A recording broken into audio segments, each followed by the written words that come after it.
Coming up on Sports Paws, a double dose of double overtime on the hardwood this weekend. We'll show you how Quinnipiac fared against Fairfield and Marist. It still may be cold in Hamden, but spring sports are heating up as the baseball team traveled to Texas, a 3-game series on the road, and they left with a Sports Center top 10 play. And of course, both hockey teams are in action as the ECAC playoffs are around the corner. Let's get it going. Sports Paws starts right now.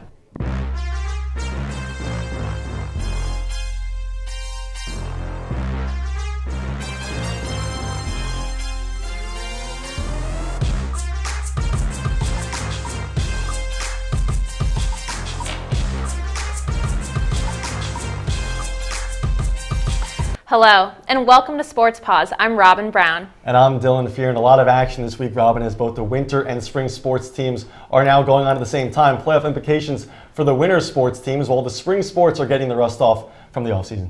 One team with playoff implications heading into the weekend was the women's ice hockey team. We'll see how they fared in back-to-back games. Let's start the show off with a trip to Providence, Rhode Island for an ECAC matchup against Brown University.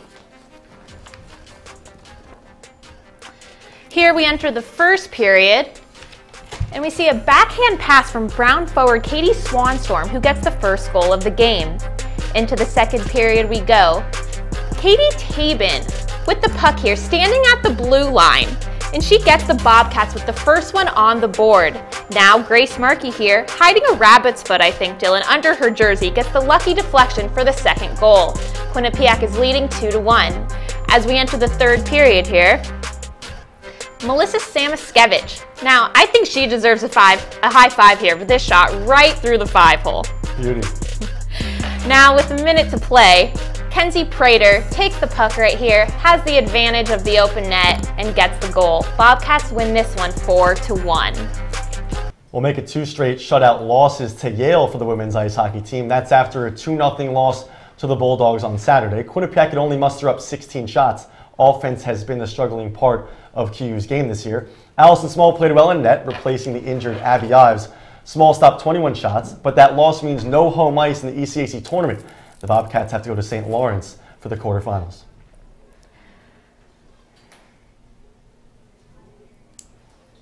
Now let's bring in women's ice hockey view reporter Tom Krasnowski. Hope you didn't get caught in the snow this past weekend. Tom, what's going on?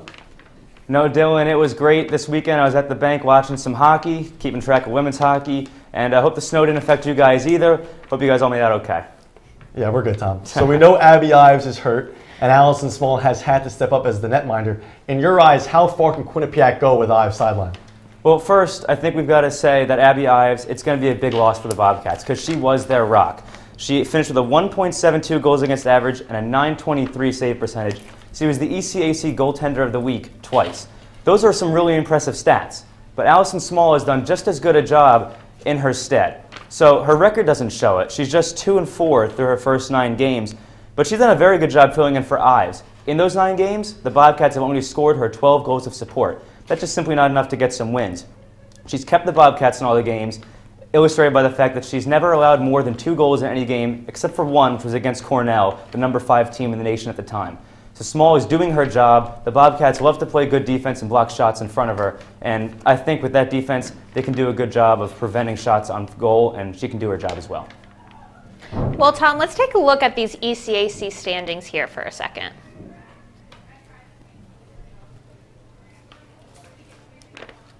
So right now, we can see that Quinnipiac is in the 5th spot, and they have 25 points. And so Clarkson and Colgate are standing at the top of this conference right here, and they're tied at 38.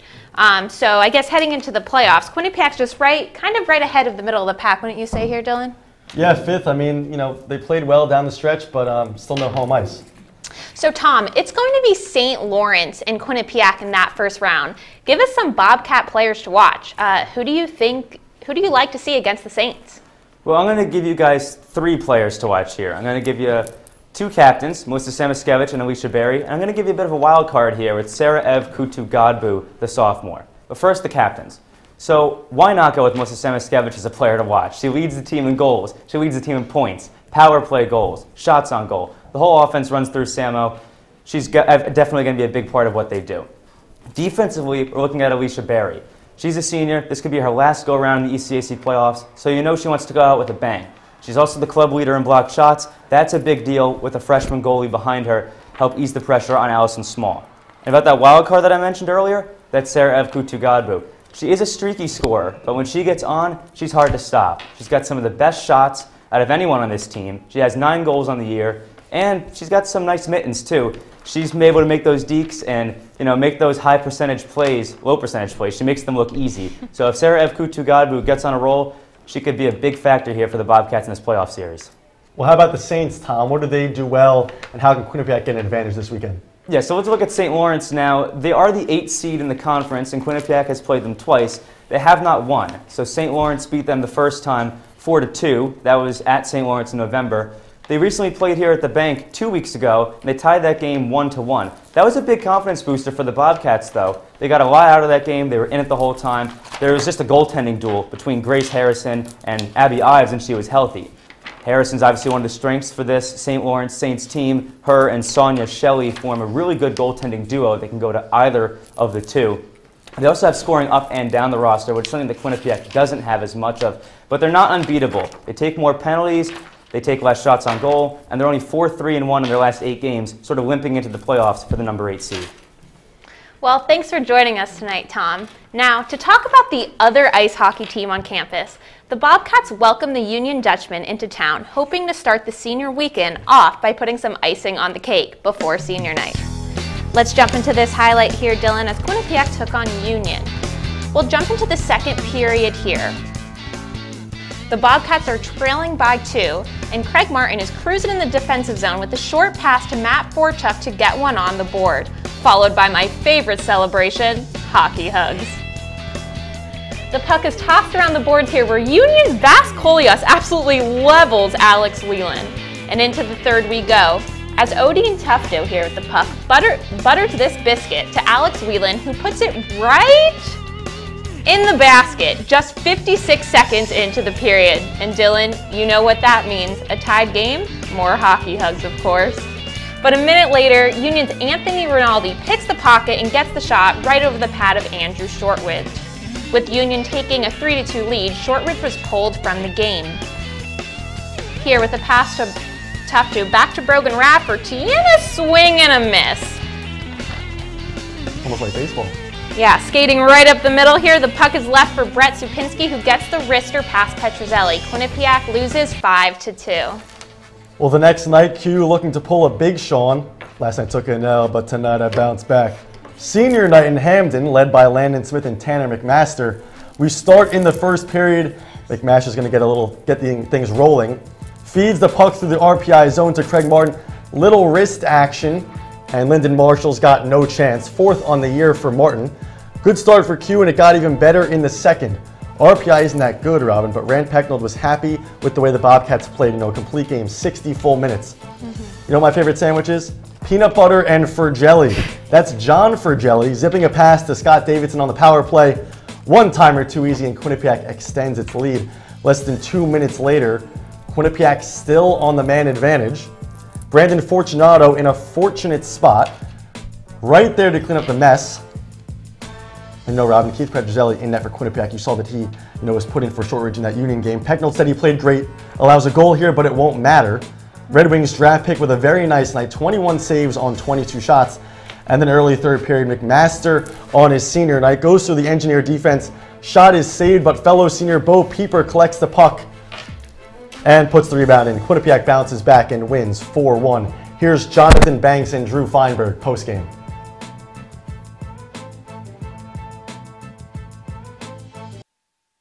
It was senior night here in Hamden as the Bobcats celebrated accordingly, defeating the Engineers of RPI 4-1. Drew Feinberg alongside Jonathan Banks. And Jonathan, after last night's 5-2 defeat to Union, 4-1 in this game, what went right for the Bobcats? Well, tonight a lot went right. Last night, not everything went right, but tonight everything went right. Tanner McMaster tallied his 9th multi-point game of the season. Scott Davidson scored his first goal since December 8th against Maine. Craig Martin first since November 18th against Yale. Not only that, Keith Petrozelli in goal tonight. He gave up 1 goal for the 3rd time this season. Rand Pecknold in the press conference today said he played very well. And not only that, Brandon Fortunato scored 1 goal against UMass in his first 25 games of the season and now has 4 in his last 6. So he's been heating up at the right time for the Bobcats. Jonathan, Odin Tufto had his 13th multi-point game of the season, bringing his point total to 36. Right now, how important do you think he is to the team? And going forward, how important do you think he will be in the playoffs? Well, I mean, in the playoffs, he's going to be very important. And right now, as Rand Pecknold said today in the press conference, Odin Tufto he's the most important player on the offense. You said it there, 36 points. That's 28 assists. And Tufto can just do it all. He's a great keen eye for a pass. His vision is phenomenal, 28 assists, which leads the conference in his first among all freshmen in college hockey. And just Tufto's work ethic, doing the little things, playing off the pass, knowing when to give the puck to his teammates, and also creating spacing, just makes Tufto so important. And he needs to keep on rolling if Quinnipiac wants to have a shot to advance in the ECAC playoffs. You mentioned ECAC playoffs right around the corner, and right now it's really a toss-up for this Bobcats team. They could finish anywhere between 6th and 11th position in the ECAC, but where do you think at the end of the season they will end up? I think, Drew, I think they're going to end up right where they are now, and that's 9th place. I think it'll be a battle of Whitney Ave where they take on Yale, who right now is tied with Princeton. But for Quinnipiac, really, it doesn't matter whether they're home or away. They actually have a better record on the road this year, even though they've been saying they want to fight for that home ice advantage. That's what Scott Davidson said in the press conference today. But for them, I don't think it's really about whether they play home and away. This team just goes from the highest of highs to the lowest of lows. So I really think it's just their mindset and their attitude, and that's going to figure out whether or not they get the win in the playoffs. Jonathan, home or away, Maine. Thanks, guys. Let's take a look at the ECAC standings now. It's rare to see Quinnipiac this low this late in the year. The Bobcats are in 9th, but just 2 points out of 6th. With 2 games to go, Cornell sitting pretty at the top with a 4-point cushion, followed by Union and Clarkson. RPI and St. Lawrence are the bottom feeders. Again, just one regular season weekend left before the ECAC tournament. All right, time for a break, but when we come back, we hit the hardwood, both basketball teams with double overtime thrillers on the road. And regulation wasn't enough to decide the men's lacrosse game. Over the weekend, find out if Quinnipiac could upset Brown. That's next on Sports Paws.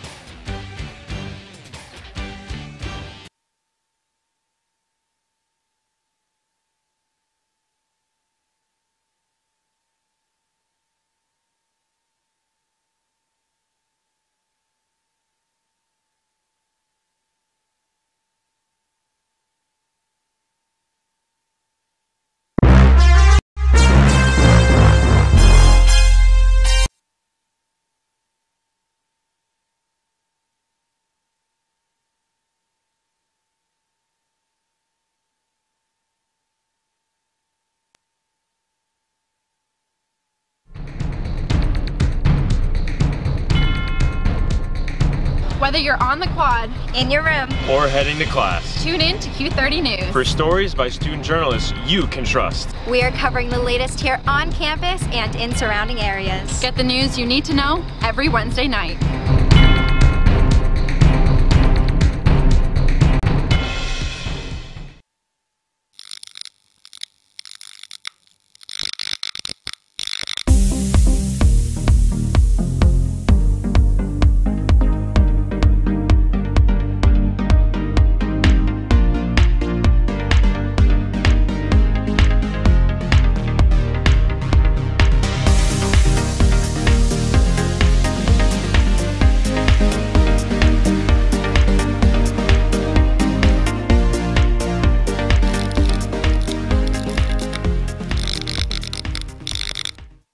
Coming up on #that, we talk about some fun events around Quinnipiac's campus.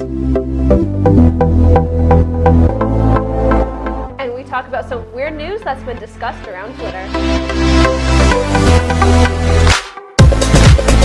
All that and more, we are your source for Quinnipiac's entertainment news.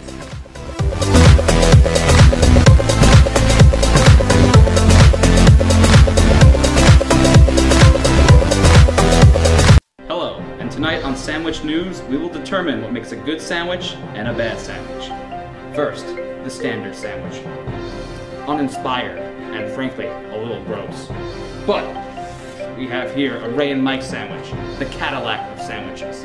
And if you want one, well, come on down to Ray and Mike's at 3030 Whitney Ave, Hamden, Connecticut. Open every day from 6 a.m. to 10 p.m. QCash is accepted. now that's a sandwich. Sports Paws is brought to you by Custom Cakes by Steve. If you can dream it, we can bake it. Welcome back to Sports Paws as we take a look into the most dominant team on campus, the women's basketball squad. And now, Dylan, they had a double overtime thriller against Marist. And not only did they win this game, they won their 4th straight MAC regular season title and their 17th in a row. Erin McClure, or Erin McClutch, either way, she finished the game with a season-high 25 points, followed right up behind by Jen Fay, who had 21 points and 13 rebounds. So the women are the clear favorites in the MAC tournament. The men in a different spot. Quinnipiac in a tight battle for the 5th and final bye in the conference tournament. The Bobcats had a crucial matchup in Hamden on Thursday against Manhattan. Our own Chris Stacy was there, and he shows us how Quinnipiac found a way to get the job done late. As time winds down on the regular season, Quinnipiac was desperate for a win. The Bobcats once again found themselves in familiar territory. A position that we're comfortable in, playing close games down to the last possession. I think our guys played with confidence. The game was all about the matchup of Cam Young and Rich Williams, who combined to score 56 points. I think I let him get some easy looks. He hit a couple threes on me. For the most part, I feel like as a team, we all kind of took turns guarding him. He got going, but we kind of limited everybody else, which helped us win the game. The back-and-forth game kept everyone on the edge of their seats, as no team was able to pull away at the end.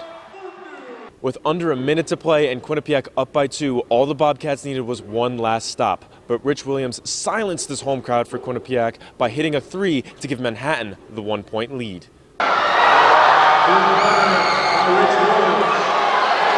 But Quinnipiac and Cam Young came right back as Young drove down the hoop, finding a wide-open Isaiah Washington for the go-ahead basket.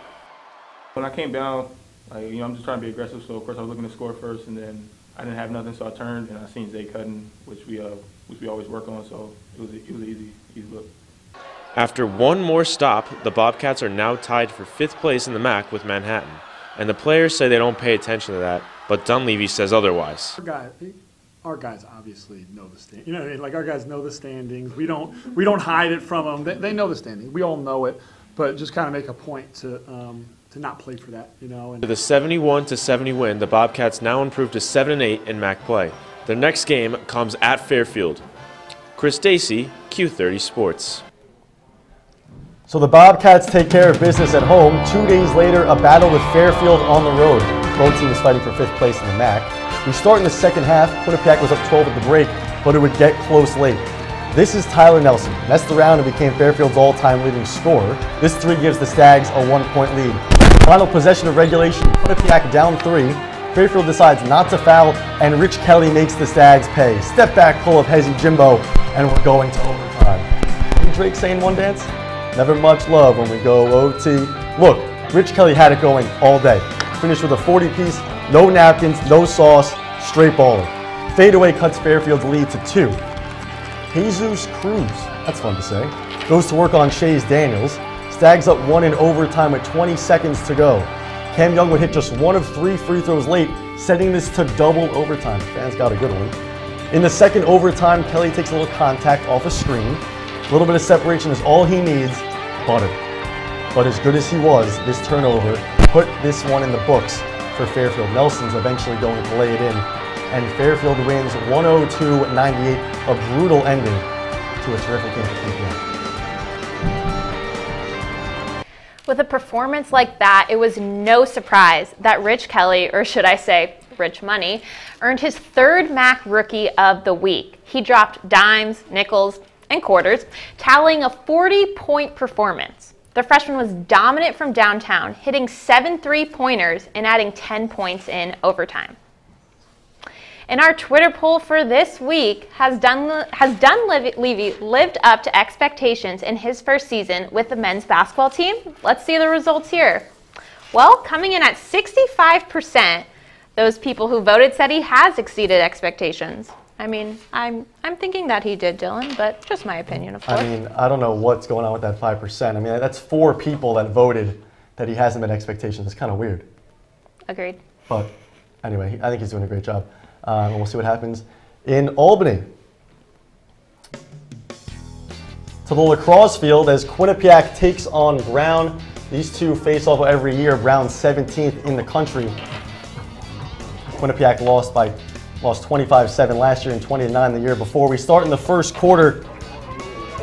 Brown got hot early. They started 4-0. Carson Song passed Carson Coco. I wonder, Robin, if they know they're the same name. Brown would strike again soon. Mike Panapinto makes it 2-0.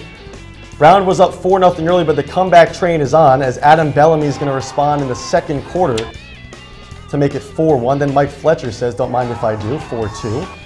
And right before half, it's 4-4, so we're tied heading in to the second half, and it decided to go back and forth the rest of the way, Robin. Junior Matt Frost is going to rifle it past the top left corner to give Quinnipiac its first lead, 5-4, but Stephen Hudak says it's my turn, 5-5. And then Jack Niffen, no relation to Jeremy Niffen, the Quinnipiac SID, gives Brown a 10-9 lead. But Panapinto again, his turn, 11-10, Brown up. And then freshman Sam Witt uses his wit in conference matchup. The walk-on was 19 of 27 on face-offs of the day, which the Bobcats obviously needed to secure that win. One more break, Rob, but when we return, the acrobatics and tumbling team hosted the defending national champions. We'll show you how close the Bobcats came to an upset. Plus a record-setting weekend for a track star and our top 5 plays of the week. Stay with us and we'll be right back.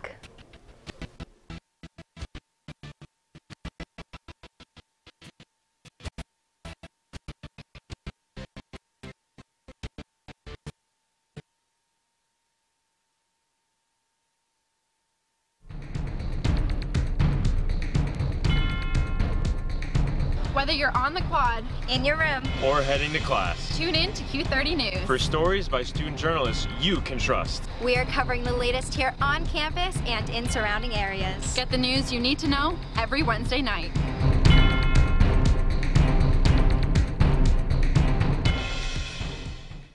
Hello, and tonight on Sandwich News, we will determine what makes a good sandwich and a bad sandwich. First, the standard sandwich. Uninspired, and frankly, a little gross. But we have here a Ray and Mike sandwich, the Cadillac of sandwiches. And if you want one, well, come on down to Ray and Mike's at 3030 Whitney Ave, Hamden, Connecticut. Open every day from 6 a.m. to 10 p.m. QCash is accepted. now that's a sandwich. Welcome to the WQAQ Morning Show. Dan Ball and Emma Spagnolo joining you here from the QAQ studios in Hamden. And Emma, it is that time of year again.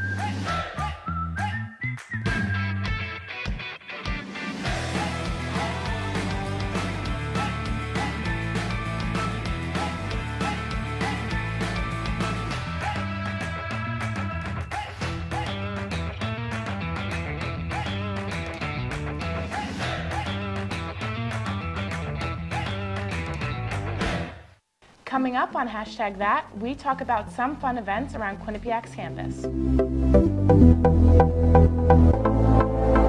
And we talk about some weird news that's been discussed around Twitter. All that and more, we are your source for Quinnipiac's entertainment news.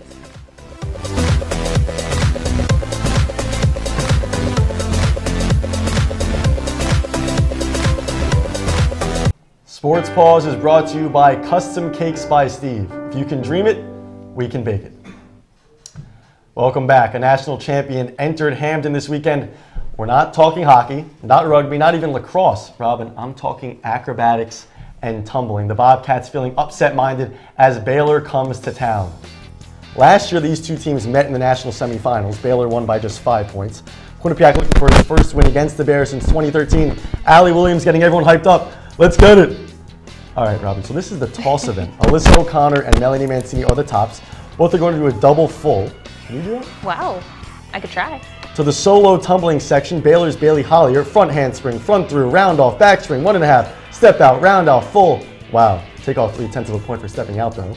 Baylor would win the tumbling quad event, but check out what ends up being a full twist from Quinnipiac here. Harder than it looks, and it looks pretty hard. The Bobcats scored a perfect 10 on the compulsory pyramid. That's the first perfect score in the country this year. Great job by both teams in the team event, but Baylor wins the meet by nearly 5 points. Next up for Quinnipiac is a trip to Alderson Broadus. Interesting stuff. The men played brown, the women played brown. I'm Robin Brown. Wonderful name and popular theme going on here, Dylan. Let's see if the first game of the year fields could transfer to the field, traveling all the ways to Rhode Island for a non-conference matchup. The upperclassman from Huntington, New York, Emily Byrne, opened the season with efficient offensive play, acted as a magician, scoring a hat trick on the attack. And Ashley Bobinski also picked up 2 goals in this matchup, having her 7th multi-game of her career. But with only 16 shots, the Ivy League Bears pick up the victory 18-7. A record-setting weekend at the MAC Championships for the women's indoor track team. Senior Jessica Lee left with her hands full. That's after winning 3 MAC titles and setting 2 conference records. Lee won the 60-meter and 200-meter dashes and the 60-meter hurdles. Junior Carly Timpson took home the gold in the weight throw and the high jump. Quinnipiac finished second, right behind Monmouth, in the team scoring. The Bobcats get a week off and then head to Boston for the ECAC Championships. The women's softball team traveled down to the Sunshine State to play in the Orange Blossom Tournament. Starting 0-2, they finally caught some rays against Kennesaw State as senior Miranda Maganana hit a walk-off home run in extra innings for their first win of the season. Magana had a batting average of .329 and led the team with 30 runs last season. But the sun quickly set as the Bobcats would finish the weekend going 1-4 on the road. You know the saying, close but no cigar? That's what life was like for the baseball team this weekend, at least for 2 of the Bobcats' 3 games down in Texas. Quinnipiac was swept by Abilene Christian. The first 2 games were close, 10-9 and 5-4, thanks to 9th-inning rallies by the Bobcats. A bright spot in an 0-3 weekend came from freshman Ian Osberg. The rookie went 5 for 10 in his first 3 collegiate games. Quinnipiac is back on the road this weekend to Virginia. William & Mary awaits. It's time for one of my favorite moments of the week, top 5 plays. I'll get us started, Dylan. All right.